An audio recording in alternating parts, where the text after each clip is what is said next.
YouTube, big up everybody who has support the channel. Right now I get this question a lot, and I just want to touch on it for a little bit. Getting contract from the port is not what people seem it is. When you're talking about getting contract from the port to pull these containers, you hardly ever get a contract from the port. We have some situation where one port might have a lot of, say one port have a lot of Maersk container, and they want to move it from one port to another port. You could get a contract to move them, but that's not a contract that's around very often. That just every now and then a lot of containers available at one port and they need to move them to another port. It could be the container, mostly empty containers, or it could just be the chassis. That's the part that the container ride on. Now when you're talking about actual loads, like customer loads, if you need contract for those, you need to be talking to the customers. And the way you go about doing that is when you go to a customer, you talk to them and see if they need any help moving the loads, see if they're happy with their current carrier, and you try to get in there that way.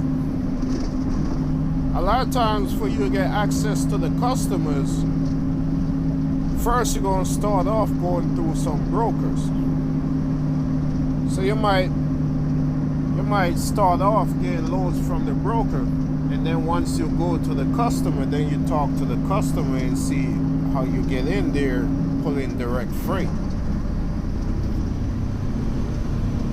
Now when you sign up for that broker package, make sure you read that package very carefully, because some of those brokers that have fine prints in the packages that'll stop you from pulling direct for that customer. Some of them is for a certain period of time, like a year or 2 years, you cannot pull directly for that customer. Some of them you can't pull directly for the customer, period. And if they know you're going in there trying to get the direct freight,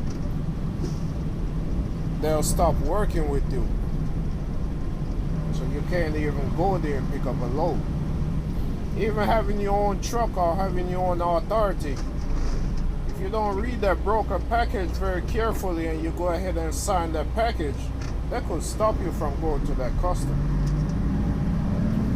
So if you're trying to get direct customer freight hauling containers, your best bet is to go to the customer direct and talk to them about doing it. It's not really going to the port. Or you could try going to the ship line, but a lot of times the ship line don't even have the direct freight like that, because it's not their freight. You gotta go direct to the source.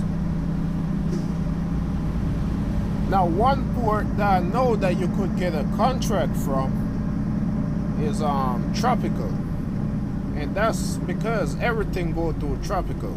They own the ship, they own the port, they own the chassis, and they have the customers on lock. Some of those customers, they can't even ship with nobody else but them. And I know because I went and talked to a customer before that was shipping through Tropical, and she told me they can't ship with nobody else but Tropical. Tropical won't allow them to ship with nobody else. So right there, you can't even go in there direct to the customer and get the freight, because the customer have to go through Tropical, and then Tropical assign the load to a carrier. I don't know how many trucks you gotta have to get a contract with Tropical, but I know last time I checked, they weren't even taking on carriers. you have to go to one of the current carriers in order to get a load. But this is what the port life is like, man. You can get direct customers, you just gotta know how to go about doing it.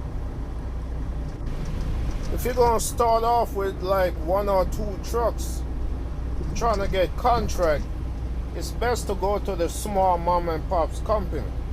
Don't try to go to like Walmart or Costco or anything like that, those mega companies, because they need you to have a lot of trucks in order to get contract. If you're looking to lease onto a carrier, I mean, that's not really getting your own contract, but you could run like a dedicated route. Also, learn the business before you get out here trying to get into it. And the way you learn it, either go lease onto a carrier, pulling containers, or go be a company driver pulling containers. Because this is not dry box. It's a lot more to pulling containers running your own authority than it is to pull in a dry box running your own authority. One thing I highly recommend if you're going to pull containers getting your own authority is to have a drop yard or access to a location where you could park containers.